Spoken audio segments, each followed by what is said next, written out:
Hello students, welcome to maths unblock channel. I am your coach. अगर आप channel पर नए हैं तो चैनल को सब्सक्राइब करें और वीडियो पसंद आए तो लाइक और शेयर जरूर करें।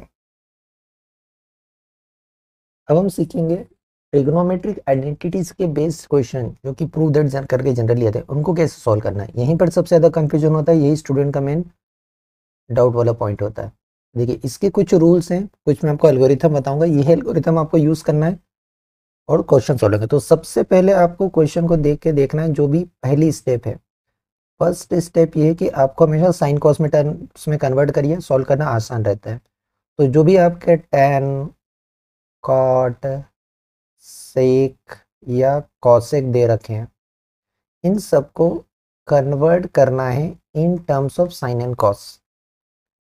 In terms of sine and cos,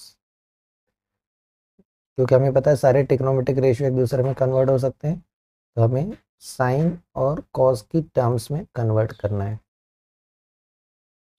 जैसे कि अगर आपको टेन थीटा दिया है तो टेन थीटा को आपको कन्वर्ट करके लिखना पड़ेगा sine theta by cos theta, sine cos में कन्वर्ट हो गया। ऐसे अगर आपको कॉट थीटा दिया है तो कॉट थीटा को कन्वर्ट करके आपको लिखना पड़ेगा cos theta by sine theta. अगर आपको सेक थीटा दिया है तो सेक थीटा को कन्वर्ट करके one by cos theta use करना है। और अगर हमें कॉसेक थीटा दिया है तो कॉसेक थीटा को कन्वर्ट करके one by sine theta use करना है। ये पहली स्टेप। सेकेंड स्टेप कि आपको जब तक स्क्वायर नहीं रहेगा तब तक ट्रिग्नोमेट्रिक आइडेंटिटी यूज नहीं हो सकती है। तो यहाँ पर ये आपको याद रखना है कि we can use trigonometric identity only square is there. जब तक स्क्वायर नहीं रहेगा तब तक आइडेंटिटी यूज नहीं होगी। जैसे अगर केवल साइन थीटा है तो यूज नहीं कर पाएंगे, इसका स्क्वायर होना जरूरी है। केवल कॉस है तो यूज नहीं होगा, स्क्वायर होना जरूरी है, राइट। ऐसे ही टेन कोट वगैरह सबके लिए टेन स्क्वायर थीटा रहेगा तभी आइडेंटिटी लगेगी, कॉसेक स्क्वायर थीटा रहेगा तभी आइडेंटिटी लगेगी, सेक स्क्वायर थीटा रहेगा तभी आइडेंटिटी लगेगी, या कॉट स्क्वायर थीटा रहेगा तभी आइडेंटिटी। जो तीन आइडेंटिटी हमने पढ़ी है वो तीन आइडेंटिटी को हम 9 वेज में यूज करते हैं, तो ये आपको याद रखना है।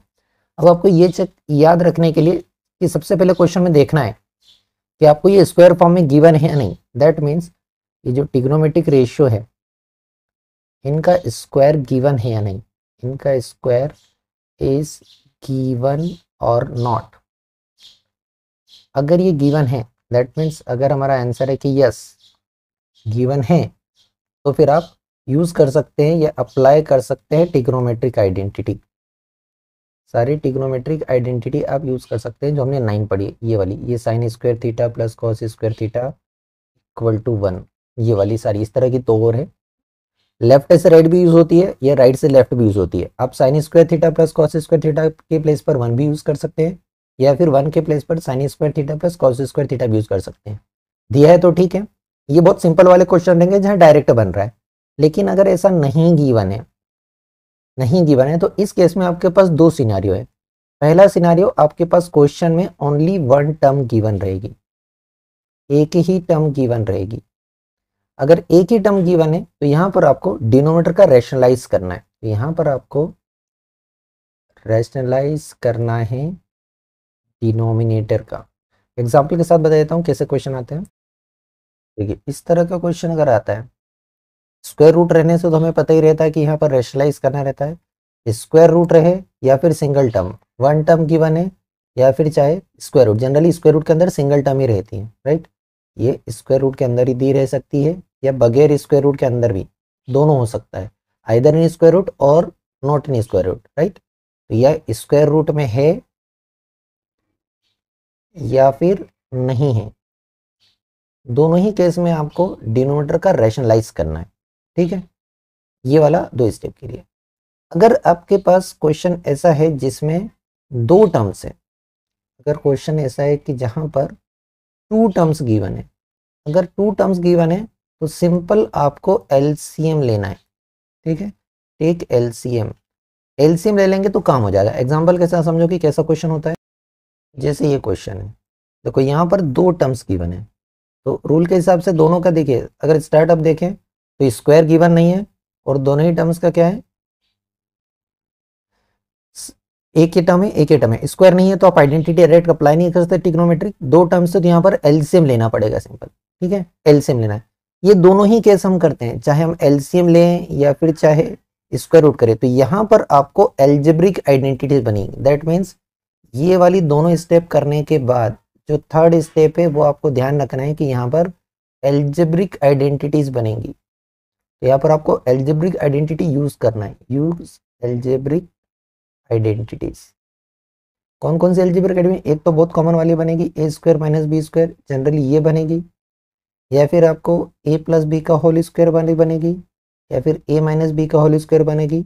जो ज़्यादा हाई लेवल के क्वेश्चन होंगे उनमें ये भी बनती है, ए क्यूब प्लस बी क्यूब या ए क्यूब माइनस बी क्यूब, ये जनरली बनती है। ए प्लस बी का होल क्यूब और ए माइनस बी का होल क्यूब ये बहुत रेयर है, ये बहुत रेयर सिनारियो है, जनरली यही सारे बनेंगे। तो ये आइडेंटिटीज अप्लाई करना रहेगी, ठीक है। इन आइडेंटिटीज अप्लाई करने के बाद फिर आपको ट्रिग्नोमेट्रिक आइडेंटिटी अप्लाई करना है, ठीक है।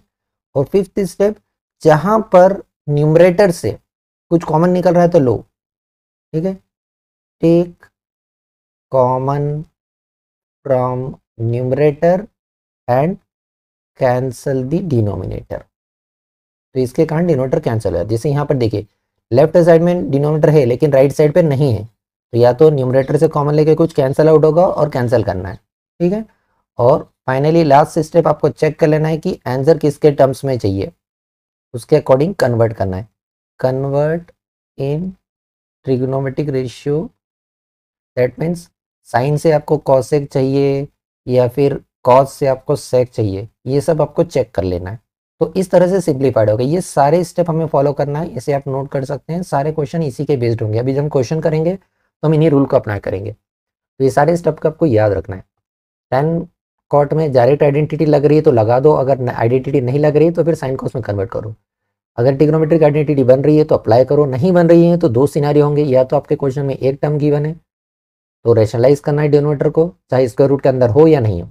अगर दो टर्म्स गिवन है तो आपको एलसीएम ले लेना है। स्क्वायर रूट में तो रेशनलाइज ही करते हैं बाहर निकालने के लिए। उसके बाद कौन सी एल्जेब्रिक आइडेंटिटी बन रही है उसके अकॉर्डिंग आपको यूज करना है। ये सारी एल्जेब्रिक आइडेंटिटी आपको पता होना चाहिए।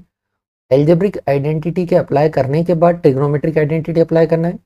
कुछ कॉमन निकल रहा है न्यूमरेटर से जो डिनोमिनेटर को कैंसिल कर रहा है तो वो कर दो, और फाइनली देख लो आपको आंसर किसके टर्म्स में चाहिए, ठीक है। ये सारा मेन तरीका है। अब कई बार क्या होता है, कुछ क्वेश्चन ऐसे होते हैं जहां पर हमको एलएचएस और आरएचएस को अलग सॉल्व करना पड़ता है। तो कुछ स्पेशल केस रहते हैं जहां पर हम एलएचएस को किसी के इक्वल प्रूफ कर देते हैं, मतलब एलएचएस को किसी एक टर्म के इक्वल ले आते हैं और आरएचएस को भी उसी टर्म के इक्वल ले आते हैं। तो इस तरह से हम एलएचएस को आरएचएस के इक्वल करते हैं, ठीक है। जहां पर दोनों एलएचएस आरएचएस नहीं बन रहा तो हम दोनों को उठाकर के एक कॉमन टर्म पे ले आते हैं कि एलएचएस भी उठ के यहाँ पर आ गया, आरएचएस भी उठ के यहाँ पर आ गया, दोनों यहाँ पर आ रहे हैं, मतलब दोनों इक्वल। चलो अभी इसके बेस्ट क्वेश्चन देखेंगे हम।